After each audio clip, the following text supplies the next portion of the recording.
गरीब की शादी। शशि की सौतेली माँ ने उसकी शादी की तो बड़े घर में, लेकिन पति कोई काम न करता। आप ससुर जी के साथ काम पर क्यों नहीं जाते? अब हाँ जाऊंगा, लेकिन कल से। आज जरा मैं दोस्तों के साथ घूमने जा रहा हूँ। शशि के 2 बच्चे होते हैं, लेकिन रमेश का हाल वैसा का वैसा ही रहता है। एक दिन, सुनिए ना, बच्चा रो रहा है, इसके दूध के लिए पैसे नहीं है। अरे तो पिताजी से ले लो ना। क्यों? अगर आप में कमाने की क्षमता नहीं थी तो शादी क्यों की?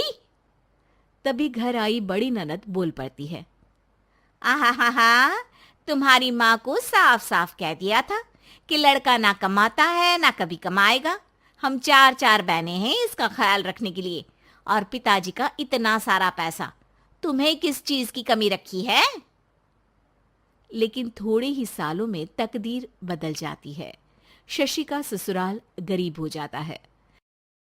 सब बिकने के बाद शशि अपने पति, बच्चे और सास के साथ किराए के मकान में आ जाती है। मैं कोई नौकरी करना चाहती हूँ दीदी। अरे इतने बड़े घर की बहू थी शशि, तुम नौकरी करोगी? नहीं नहीं नहीं नहीं। नहीं करूंगी तो घर कैसे चलेगा? बच्चों को भी तो पालना है ना।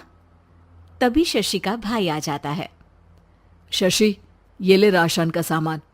किसी भी तरह की कोई भी जरूरत हो तो बताना। भाई, अब मैं नौकरी करूंगी। देख बहन, वैसे तो मैं तेरे साथ हूं, लेकिन हाँ, मैं ये भी चाहता हूं कि तू अपने पैरों पर खड़ी हो जा। शशि को एक प्ले स्कूल में छोटे बच्चों को संभालने की नौकरी मिल जाती है। एक दिन, शशि, मेरे स्कूल को अब तुम संभाल लो। मैं कुछ दिनों के लिए अपने बेटे के पास जा रही हूं।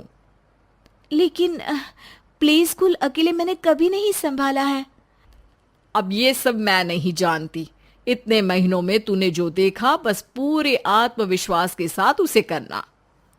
शशि नीलम के जाने के बाद पूरे 1 महीने उसका स्कूल अकेले संभालती है, और फिर एक दिन आता है जब वो अपना खुद का स्कूल भी खोल लेती है। वाह शशि, तुमने आज मेरा सर गर्व से ऊंचा कर दिया। तुम्हारा यही आत्मविश्वास तुम्हें बहुत आगे ले जाएगा। नीलम, बहुत आगे जाने की चाह नहीं है, बस ये छोटा सा स्कूल मेरे बच्चों की अच्छी शिक्षा में मेरी मदद करे, यही मैं चाहती हूँ। शशि थोड़े थोड़े पैसों से ही अपना परिवार पाल रही थी। एक दिन उसके घर उसकी बड़ी ननद आती है। अरे भाभी, घर में कूलर तो लगा लेती, मेरी माँ को कैसे पंखे में लिटा रखा है? अरे तो शशि कौन सा एसी लगा कर सो रही है? वो भी तो यहीं रहती है ना मेरे पास। ज्यादा यहाँ आकर मेरी बहू को परेशान ना किया करो। हाँ हाँ, मुझे भी शौक नहीं है इस छोटे से घर में आने का। मैं तो बस ये बोलने आई थी कि मेरे बेटे की शादी है तो ननिहाल का जो नेग होता है वो ले आना। हाँ हाँ, जितना बनेगा कर देंगे, और ना हुआ ना तो वो भी नहीं करेंगे। तभी शशि बोल पड़ती है। अरे नहीं नहीं माँ जी, रीटा घर की बेटी है, उसके ससुराल वाले उससे शादी पर पूछेंगे कि मायके से क्या मिला। रीटा, तुम मुझे सामान की लिस्ट भेज देना, मैं पूरी कोशिश करूंगी कि तुम्हारी हर डिमांड को पूरा करें। अच्छा, मैं खाना लगाती हूँ।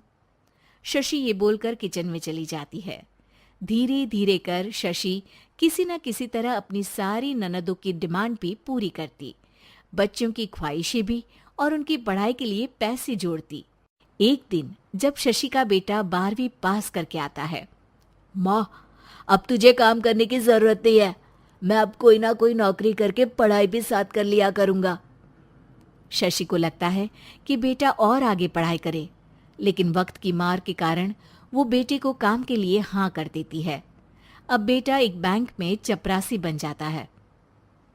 लड़का देखने में तो बड़ा अच्छा है, अंग्रेजी भी पटर पटर बोलता है, फिर चपरासी क्यों? लड़का सारी बात मैनेजर को बता देता है। अच्छा, तो मैं तुझे एक मौका देता हूँ। तू यहाँ रहकर दूसरे डिपार्टमेंट का भी काम सीख। अगर तू किसी एक का भी काम अच्छे से सीख गया तो मैं तुझे यहाँ टेबल चेयर में बैठने वाली नौकरी दे दूंगा। लेकिन एक दिन शशि की ननद उसे फोन करती है। अरे भाभी, देखो मायका तो मेरा तुम लोगों से ही है। मैंने आपके बेटे और मेरे भतीजे प्रदीप के लिए यहाँ एक नौकरी देखी है। पूरे 5,000 मिलेंगे। वैसे करता ही क्या है, चपरासी ही तो है ना। कोई बात नहीं रीटा, मैं उसे इस शहर के बाहर नहीं भेजना चाहती हूँ। बाकी वो शाम को आएगा तो मैं पूछ लेती हूँ। वहीं प्रदीप मैनेजर की बात से खुश हो जाता है और मैनेजर के काम पर ही नजर रखने लगता है। वो उनकी तरह के पेपर पढ़ता, काम करता और आने वाले लोगों की बातें सुनता। एक दिन बैंक में ऑडिट वाले आते हैं। ये गलत है, पूरी बैलेंस शीट नहीं मिल रही है, कहीं ना कहीं गड़बड़ है। ए मैनेजर, क्या करते हो? बैंक के पैसों का हिसाब सही नहीं है। मैनेजर के पसीने छूट जाते हैं। तभी प्रदीप वहां जाता है। अब क्या मैं ये बैलेंस शीट देख सकता हूँ? अरे बेटा मजाक नहीं, जाओ पानी लेकर आओ एक गिलास।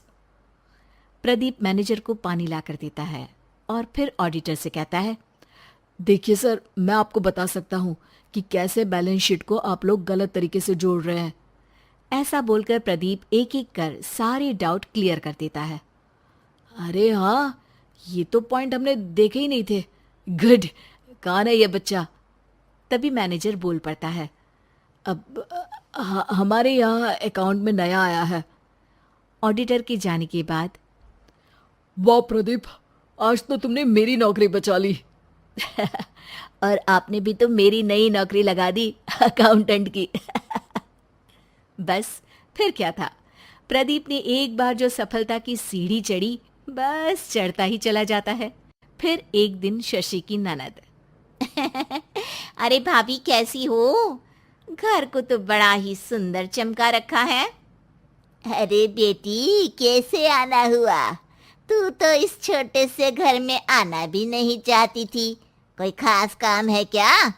अब हाँ, वो माँ, मेरा जो मजला बेटा है ना, वो अकाउंट से पढ़ाई कर रहा है, तो प्रदीप से बोलकर उसकी भी कहीं अच्छी नौकरी लगा दो ना। सास और शशि समझ जाते हैं कि कैसे पैसे आते ही लोगों के बात करने के तरीके से लेकर रिश्ते निभाने तक में बदलाव आ जाता है।